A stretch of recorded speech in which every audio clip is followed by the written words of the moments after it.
Guys welcome to my channel. My name is Shivam और इस video series में हम डॉट नेट के बेसिक से एडवांस तक टॉपिक कवर करेंगे step by step simple way में, जिससे किसी बिगिनर को भी इजीली समझ आ जाए। तो चलिए इंट्रोडक्शन वीडियो पहले स्टार्ट करते हैं। जो भी एएसपी डॉट नेट पढ़ना स्टार्ट करता है उसको पहला क्वेश्चन होता है कि एएसपी डॉट नेट क्या है, एएसपी डॉट नेट एमवीसी क्या है, एएसपी डॉट नेट कोर क्या है, ये सब क्या है। तो चलिए पहले वो डिफरेंस समझते हैं हम लोग। तो सबसे पहला चीज़ जो आया था एसपी डॉट नेट में वो आया था वेब फॉर्म। वेब फॉर्म क्या था? लाइक जिससे हम ड्रैग एंड ड्रॉप करते हैं ना, वो वाला। लाइक जैसे रजिस्ट्रेशन फॉर्म बनाना है तो हमने ड्रैग एंड ड्रॉप कर लिया, नैव बार बनाना है ड्रैग एंड ड्रॉप कर लिया, कोड तो पीछे लिखा जाएगा वो ऑटोमेटिक। ठीक है। सबसे पहला था वेब फॉर्म, बट उसमें भी इश्यूज थे। उसके बाद था एमवीसी, मॉडल व्यू कंट्रोलर। उसके बाद आया एसपी डॉट नेट कोर जो हमें अभी पढ़ना है।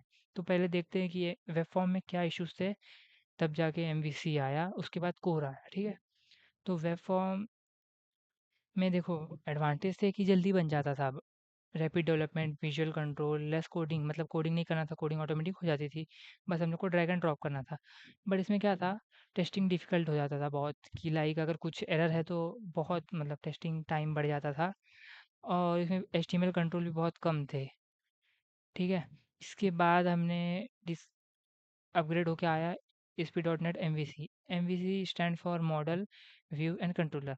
मॉडल का ओवरव्यू देता हूँ मैं। मॉडल लाइक जैसे हमारे पास फील्ड क्या क्या है, लाइक किसी का जैसे किसी का स्टूडेंट का इंफॉर्मेशन है, स्टूडेंट, क्लास, जेंडर, एज, वो सब होता है ना। तो वो सब एक वो बन गया मॉडल। लाइक हमारे डेटाबेस में डेटा क्या क्या होंगे वो समझ लो आप। फील्ड्स। ठीक है। व्यू मीन्स कि हमारा यूआई, लाइक एचटीएमएल, तो वो व्यू होता है, बट इसका एक्सटेंशन अलग होता है, dot C S H T M L होता है इसके अंदर। कंट्रोलर मीन्स हम लोग का मेन लॉजिक। ठीक है। उसके बाद आया M V C dot net core, जो सबसे एडवांस अभी चल रहा है इस टाइम पे। ये अपग्रेडेड वर्जन है एमवीसी का। बिल्ट इन डिपेंडेंसी इंजेक्शन होता है। डिपेंडेंसी इंजेक्शन के बारे में हम आगे बात करेंगे कि वो क्या होता है। इंटरव्यू का फेवरेट टॉपिक है ये। क्रॉस प्लेटफॉर्म सपोर्ट करता है, जो कि वो दोनों नहीं करते थे। MVC and web form does not support cross platform because वो सिर्फ विंडोज़ पे काम करते हैं। ये एएसपी डॉट नेट को विंडोज़ पे भी काम करता है, लिनक्स पे भी काम करता है, मैक ओएस पे भी काम करता है। ठीक है। हमारे पास एक डिफरेंस टेबल है, आपको रेफर करना होगा तो आप कर लेना, मैं ऐसा रख रहा हूँ, आप देख लेना एक बार। ड्रैग एंड ड्रॉप है, कंट्रोल बहुत स्लो होता था, ओपन सोर्स नहीं था। ASP dot net core is open source, इसलिए हम उसको कर सकते हैं, बट वो दोनों ओपन सोर्स नहीं थे। Next is ASP dot net core के फीचर्स है। इंट्रोडक्शन में इसकी बताने की ज़रूरत नहीं है, आप लोग इंट्रोडक्श इसको रिसर्च कर सकते हो एएसपी डॉट नेट कोर की नई फीचर्स क्या है। बट इसका मेन ये है कि वो अभी कुबरनेट एनवायरनमेंट का इंटीग्रेशन स्मूथ हो गया है, बहुत ईज़ी हो गया है। अगर आप जानते हो कुबरनेट और डॉकर वो सब क्या होता है तो। ठीक है। हाँ, मेन क्वेश्चन होता है कि what if I am interested in web API only.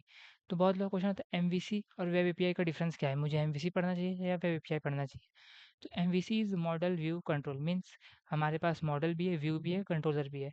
तो व्यू मीन्स फ्रंट एंड भी हो गया ना उसमें, तो वो फुल स्टैक हो गया। बट अगर वेब एपीआई की बात हो रही है तो सिर्फ back and means dot net से सिर्फ हम बैक एंड बना रहे हैं तो वेब एपीआई हो गया।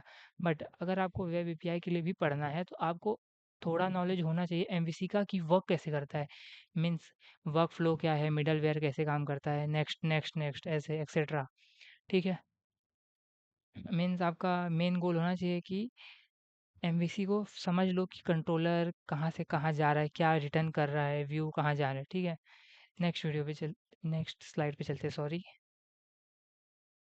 हाँ, तो एसपी इसमें हम लोग समझेंगे कोर में राउटिंग क्या होता है, कंट्रोलर क्या होता है, डिपेंडेंसी इंजेक्शन एंड ऑल, जो भी इसमें लिखा है हम सब समझेंगे। हाँ, इसमें प्री रिक्वेस्ट है ये है कि आपको सी शार्प आना चाहिए। मीन्स अगर कंप्लीट नहीं एटलीस्ट बेसिक्स आना चाहिए, कि अगर इनहेरिटेंस क्या होता है, ओप्स कंसेप्ट क्या होते हैं। C sharp oops based language है, इतना याद रखना।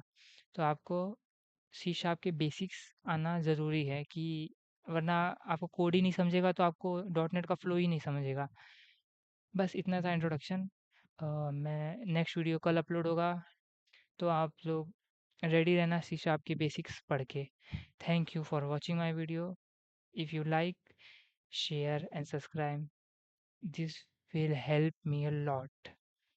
Have a good day.